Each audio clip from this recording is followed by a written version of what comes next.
Let's go back to CPAC in Dallas and the CPAC chairman, Matt Schlapp. Matt, we got you back there, which we're thrilled. I was asking you about President Trump because he's going to give a big keynote speech tonight, which you know all too well. I'm sure you're going to be introducing him because you always do such a great job when you do that. Do you think that he maybe will make some big announcement or inch closer to maybe a 2024 announcement?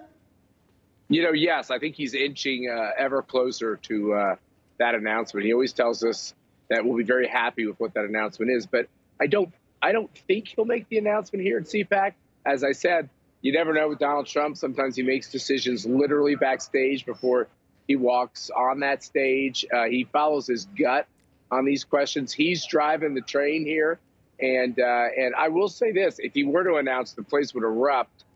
There's just a bond between grassroots conservative activists and the president. They didn't know what kind of president he would be back 2015, 2016.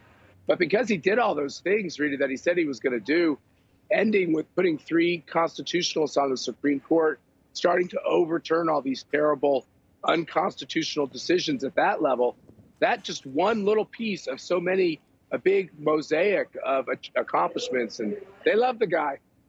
Yeah, he definitely is beloved, especially, as you mentioned, by those grassroots. That is the perfect place. They're going to go crazy, by the way, when he gets out there, regardless. As you know, they're going to be so excited. That's right. What do you expect him to be saying today? I mean, obviously, there's so much for him to be talking about now, looking at the Biden presidency, talking also about the midterms, talking about his great success in the primaries. What angle do you expect him to be kind of hitting on or touching on a whole bunch of those? You know, I think that what I see him doing now is shifting. He talked a lot about 2020, and now he's talking about these big, broken, bankrupt blue cities. It's much like what New York City went before it elected Rudy Giuliani: the crime, the attack on parents, the broken schools, the fact that people are fleeing blue jurisdictions to go to red jurisdictions. And what are red states doing well?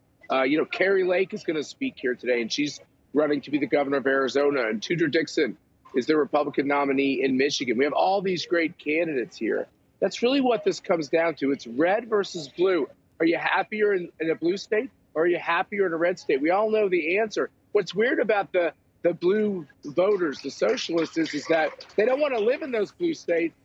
They keep moving to red states, and then they want to change the policies in the red states to the failed policies of the blue states. I think the people of America have to say enough is enough, and they're going to do it. Yeah, and also critical race theory. I mean, there's so many different issues. I thought about when you were talking about the migrants, the busload of the migrants coming to New York. You know, let me tell you, the busload of the migrants that goes to my city, Washington, D.C., 5,000 people. This great governor, Greg Abbott, sends it to Washington, D.C. The mayor, Muriel Bowser, says it's an invasion in Washington, D.C. with 5,000 people. What would she feel like if she lived in Arizona or Texas? I think, you know, they can't really stand the heat when it comes to an open border with the drugs and the crime and all these people streaming in. Yeah, it's interesting. And yet they are blaming Governor Abbott and not blaming the Biden administration. It's the Biden administration, of course, overseeing the border and the porous border. Yeah, it's been so fascinating. Well, everybody is going to be watching CPAC as always. And of course, we'll be watching and covering also the president there speaking with his big speech. That's going to be really, really powerful. And I know we're going to be talking about it all weekend, Matt. Thank you. Another great conference I'm sure you're having there. Thank you. Thank you. Thanks so much, Matt. Hey, guys, it's Rob Carson. With inflation at its highest level in 40 years and interest rates skyrocketing, your retirement plans are in danger. Well, our friends at American Hartford Gold can help show you how to protect your savings and retirement accounts by diversifying your portfolio with physical gold and silver. Yeah.